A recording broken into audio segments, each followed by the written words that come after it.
Hello guys, আজ কথা হলো বাংলাদেশের উইমেন্স টিম নিয়ে। আপনারা ইতিমধ্যে সবাই জানেন যে Bangladesh women's team FC Asian cup qualify করে গেছে এবং তাদের সামনে 3 নেশন সিরিজ রয়েছে এবং তাদের প্রতিপক্ষ হিসেবে রয়েছে আজারবাইজান এবং মালয়েশিয়া। তারা দুটো দলই কিন্তু উয়েফা এবং এশিয়ান কান্ট্রিতে খেলে। মালয়েশিয়ার নেক্সট ম্যাচ ছিল, মানে যে ম্যাচে তারা হেরে গেছে, সে ম্যাচ তারা খেলেছিল ডিপিআর কোরিয়ার সাথে।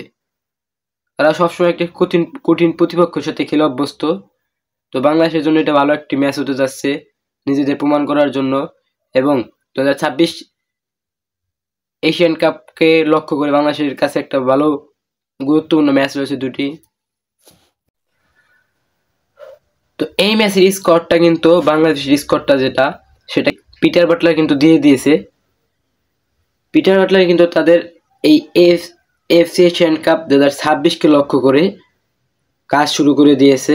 তো মাঝখানে রিউমার উঠেছিল যে পিটার বাটলারকে বাংলাদেশ মেন্স টিম আনা হবে, কিন্তু এটা সবচেয়ে খারাপ ডিসিশন হবে বাফুফের জন্য যে উইমেন্স টিমের কোচ মেন্স টিম আনা, কারণ উইমেন্স টিমে সে ভালো পারফরমেন্স দিচ্ছে। শুধু তাই নয়, সে সেখানে সফলতা নিয়ে আসছে।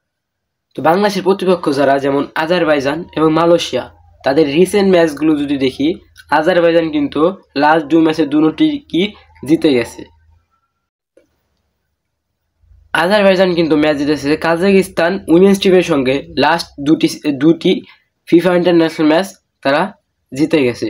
ওদিক থেকে মালয়েশিয়াও কিন্তু জিতার ভিতরে রয়েছে, কিন্তু বাংলাদেশ একটু অফ ফর্মে রয়েছে। অফ ফর্ম বলতে অফ ফর্ম না, তারা কি কয় ট্রাই করতেছে নতুন কিছু করার, নতুন ফুটবলার আনার। এটা একটা ভালো দিক, ভালো প্রতিপক্ষ পেয়েছে। এই 2 ম্যাচে কিন্তু কোচ নতুন করে অন্য কিছু ট্রাই করতে পারে। আমরা আগের 2 ম্যাচে দেখছি, মানে বাংলাদেশের যে ফিফা ইন্টারন্যাশনাল ম্যাচগুলো ছিল, সেই ম্যাচে কোচ কিন্তু এক্সপেরিমেন্ট করারই কথা, কারণ 2026 এশিয়ান কাপ রয়েছে আমাদের। তো 2026 এশিয়ান কাপে আমাদের ভালো করতে হবে। তো এই ক্ষেত্রে যতটুকু প্রস্তুতি নেওয়া দরকার আমাদের নিতে হবে। তো এই প্রস্তুতির লক্ষ্যে যে ম্যাচগুলো খেলছি, ভালোই, খারাপ না। বলতে গেলে একটু ভালো দলের সাথে খেলা উচিত ছিল, কিন্তু কিছু করার নেই। যাই হোক,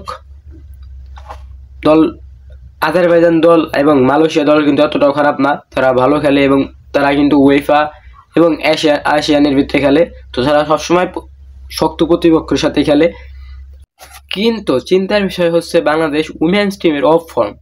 লাস্টের ম্যাচে থাইল্যান্ডের এগেনস্টে 5-1 হার, তার আগের ম্যাচে থাইল্যান্ডের এগেনস্টে 3-1 হার। এ দুটো হার কিন্তু অনেক চোখে লাগার মতন ভুল করেছিল। যাই হোক, আগের ম্যাচের ভুল ত্রুটি যেন এই ম্যাচে শুধরাতে পারে বাংলাদেশ উইমেন্স টিম।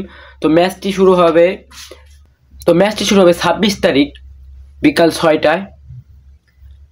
এবং এই ম্যাচ নিয়ে যদি তো আপনারা যতটুকু সাপোর্ট বাংলাদেশ মেন্স ফুটবল টিমে দিয়েছেন, আশা করি ততটুকু সাপোর্ট আপনারা বাংলাদেশ উইমেন্স টিমে দিবেন। কেন দিবেন না? এটাও আমাদেরই দেশ, আমাদেরই দল। তো তারা ভালো করলে বাংলাদেশের ফুটবল এগিয়ে যাবে, ফুটবল এগিয়ে গেলে বাংলাদেশের পুরো ফুটবল এগিয়ে যাবে। মোট কথা বলতে বাংলাদেশের ফুটবলটাই এগিয়ে যাবে।